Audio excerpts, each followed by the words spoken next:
Ah, bon, coucou.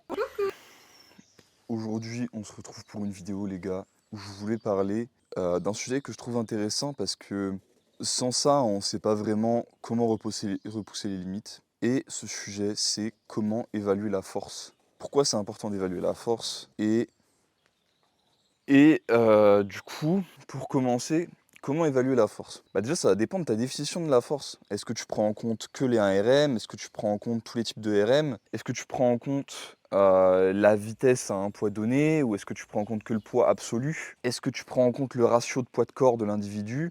Ou est-ce que tu ne le prends pas en compte? Est-ce que la force, c'est pour toi quelque chose de plutôt métaphysique et ça va plutôt être, je sais pas, la capacité d'un individu à affronter, l'adversité. Bon, là, je pars très loin, mais en gros, tu as capté, c'est dur à définir la force.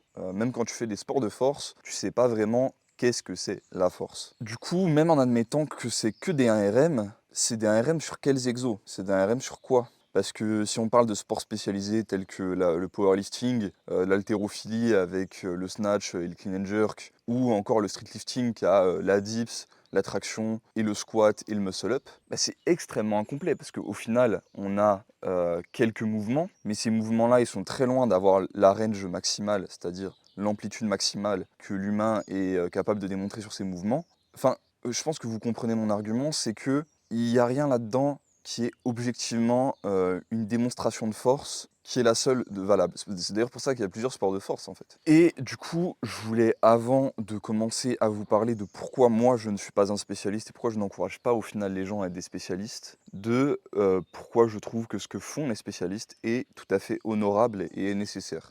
Les spécialistes, ils repoussent les limites de ce que l'homme est capable de faire sur un ou quelques mouvements. Ils nous montrent les limites de ce qui est possible quand on pousse l'enveloppe au max dans une direction donnée. C'est les spécialistes qui vont ouvrir des portes, qui vont permettre après justement aux gens un peu plus polyvalents d'atteindre ce genre de niveau parce que ces gars-là ont montré que c'était possible. Maintenant que j'ai dit ce point-là, continuons.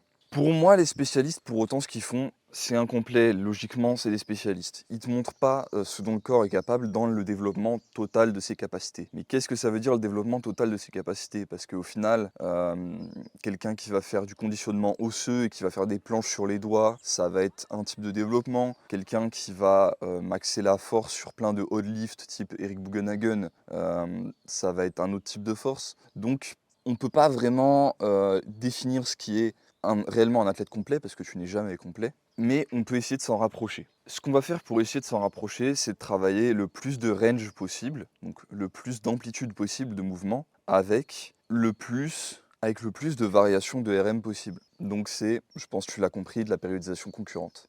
Donc les sports qui s'en approchent le plus dans ce que j'ai noté, c'est pour l'instant le strongman, mais même le strongman c'est très incomplet bien sûr. Mais donc si vous voulez vous développer de manière complète et être polyvalent et être très fort dans tout ce que vous faites, il va falloir vous inspirer des méthodes de ces gens-là. Alors les méthodes de strongman, ça va pas être forcément de la périodisation concurrente, mais voilà.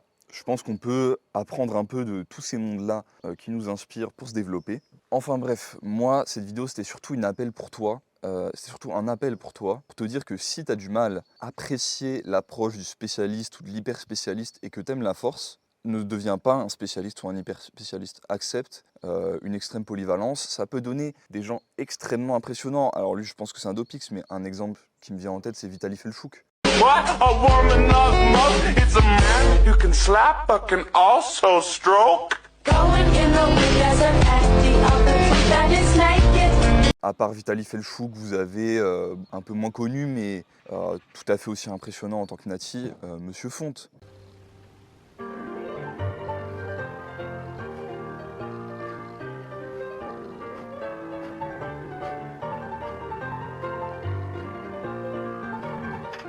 Enfin, vous avez beaucoup de gens qui repoussent les limites de ce qui est possible de faire en tant que polyvalent, et moi je vous invite à rejoindre ces rangs-là. Donc si tu n'apprécies pas cette approche-là de spécialiste ou d'hyper spécialiste, ne le sois pas, entraîne tous les mouvements, toutes les ranges possibles, et par contre réfléchis bien à ta programmation parce que ça va demander un certain travail. C'est en plus cette approche-là qui t'évitera probablement le plus de blessures, parce que simplement le fait de faire tourner différents ranges, faire tourner différents mouvements, même en t'entraînant dur, tu vas pas causer les mêmes usures sur tes tendons, tes structures, etc. Ce qui va du coup te permettre à ces structures-là de récupérer de manière localisée entre chaque mouvement. Et du coup, à long terme, au lieu de te blesser, tu vas te renforcer. C'est ça qu'on veut. Après, pour comparer la force de deux individus, personnellement, c'est quelque chose que je trouve assez délicat à faire.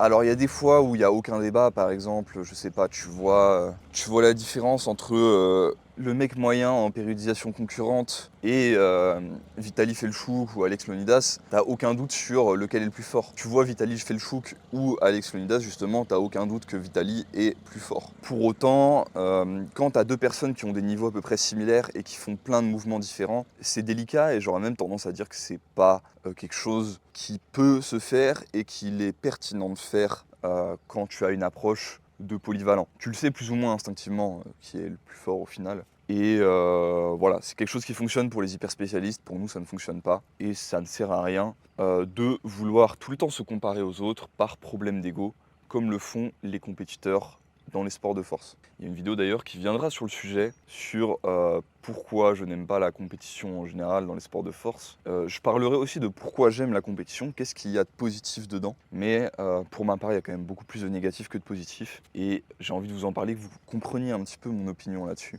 Vous compreniez un peu aussi pourquoi je n'aime pas une grande partie des gens qui vont en compétition, qui copent sur le fait que ouais mais j'ai un record du monde alors que il y a déjà un mec qui a soulevé 30 kilos de plus surcalibré et qu'on sait que c'était un vrai lift sur internet, tu vois. Donc ouais, c'est bien, mais ouais, vous êtes malaisant. En bref, go Pério concu, enfoiré. C'était, je pense, le message final.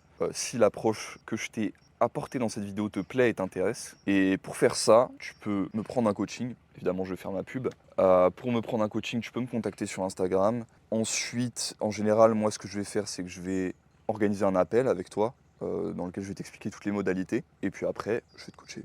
Mais si tu as envie de te débrouiller tout seul, et moi ça je le comprends parfaitement, personnellement j'ai un énorme problème d'ego qui fait que je n'aime pas me faire coacher et que je n'ai pas envie de me laisser coacher. J'ai essayé une fois, ça s'est assez mal passé, et ce n'était pas forcément un problème du coach, même si les méthodes a posteriori me paraissent assez moyennes, mais c'était plutôt une question que moi je n'aime pas.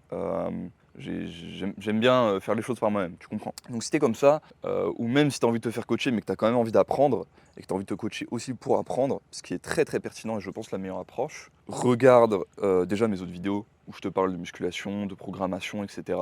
Tu vas en apprendre. Regarde les vidéos de Monsieur Fonte si tu es principalement francophone et que tu as du mal avec l'anglish.